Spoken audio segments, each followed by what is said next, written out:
एक बार की बात है, देवोत्थान एकादशी, कार्तिक शुक्ल पक्ष वाले देवोत्थान एकादशी का व्रत है नंद बाबा की।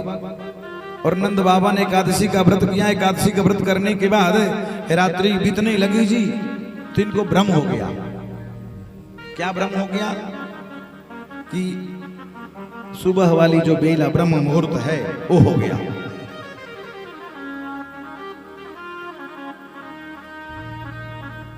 निराहार रह करके व्रत किए हैं भगवान जनार्दन के। और जिनको भ्रम हुआ कि ब्रह्म मुहूर्त हो गया, जबकि है अर्धरात्रि। कभी कभी दिन में सो करके उठेंगे, सायंकाल होने लगेगा तो कभी कभी ब्रश मंजन भी उठ जाता है कि लगता है कि सवेरे हो गया है, ब्रश करना है। घर वाले बताते हैं, रे दिन में ही सो गई थी, हाँ शाम हो रहा है, सवेरे नहीं है। इसी तरीके के आज नंद बाबा के साथ भ्रम हो गया। वो अर्धरात्रि को ही उठे, ब्रह्म मुहूर्त समझ करके जमुना स्नान को चले गए कि भैया द्वादशी बीत जाएगी। और अर्धरात्रि में जल में स्नान मना है, विशेष विशेष अवसर पर तो छूट है, लेकिन साधारण रूप से अर्धरात्रि में स्नान मना है। उस समय जल के देवता जो वरुण हैं, उनके गण लोग घूमते रहते हैं।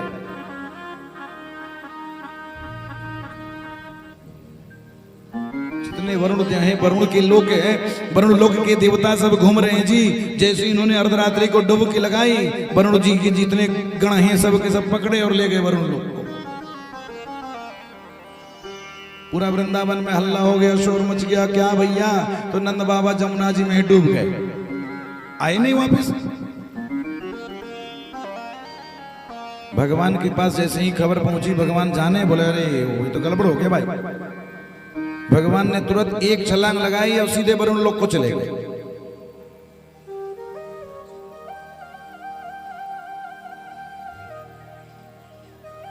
साथ में बैकुंठ भी, इन्हीं किन्हीं संतों का मत है कि साथ में बैकुंठ भी घूम रहे हैं। क्योंकि एक बार ब्रजवासियों ने कहा कि लाला तेरा बैकुंठ कैसा है, तो हमको दिखाएगा क्या? बोला देख भैया, बैकुंठ तो हर कोई ना जावे, और जो एक बार बैकुंठ चले जाओगे ना वापस नहीं आते। कोई नहीं लाला, मेरे को ना बैकुंठ देखने का मन कर रहा है, तू हमको जरा दिखा। जो होगी देखी जाएगी बाद में, पहले बैकुंठ को दर्शन कराओ। भगवान ने कहा रास्ता पता है कैसे है बैकुंठ का? बोला ना, मुझको ना पता है, तू ही बता दे। बोले देख, जमुना जी में गोता लगाओ, सीधा बैकुंठ निकलेगी रास्ता। और गहरा जहां जल था जी, सब फटाफट फटाफट डुबकी लगाए। और जब डुबकी लगाए तो सीधा बैकुंठ को रास्ता निकल गया।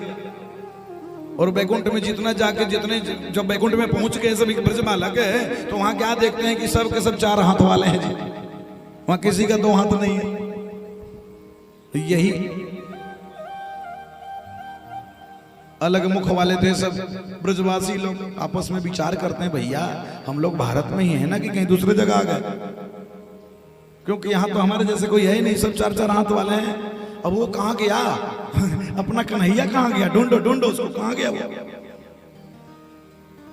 ढूंढते ढूंढते जब आके देखते, बोले अरे भैया इसका ठाट तो गजब है। हाँ, अरे मेरा लाला का ठाट इतना गजब का है। क्या देखते हैं? बैकुंठवासी राजा बने हैं जी ये, और बढ़िया स्वर्ण का सिंहासन लगा है, उस पे चार हाथ बन करके चतुर्भुजधारी और भगवान कृष्ण बैठे हैं। ओ दास दासियां, सेवा, अनेकों प्रकार के हाथी घोड़े। बोले भैया बैकुंठ में तो बहुत ठाट है भाई, ऐसे ही थोड़ी न लाला हमारा बैकुंठ में रहता। यही कारण है कि बैकुंठवासी कहते हैं इसको। बैकुंठ का मालिक है भैया हमारा लाला।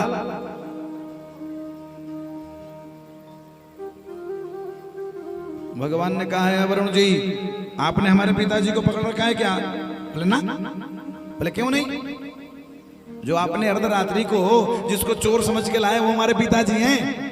वरुण ने हाथ जोड़ लिया, बोले प्रभु गलती हो गई, ये तो गलती हो गई प्रभु ना, आप क्षमा करो हमें। वरुण लोग से छुड़ा करके नंद जी को वापिस लाए। सब के सब जितने को ब्रज बालक थे बैकुंठ को देख करके वापिस वृंदावन में आए जी। और जैसे ही वृंदावन में आए तो सबने एक स्वर में कहा, लाला बैकुंठ तो बहुत नीक है रे, हाँ, बहुत आनंद है बैकुंठ में। भगवान ने कहा चलोगे क्या फिर?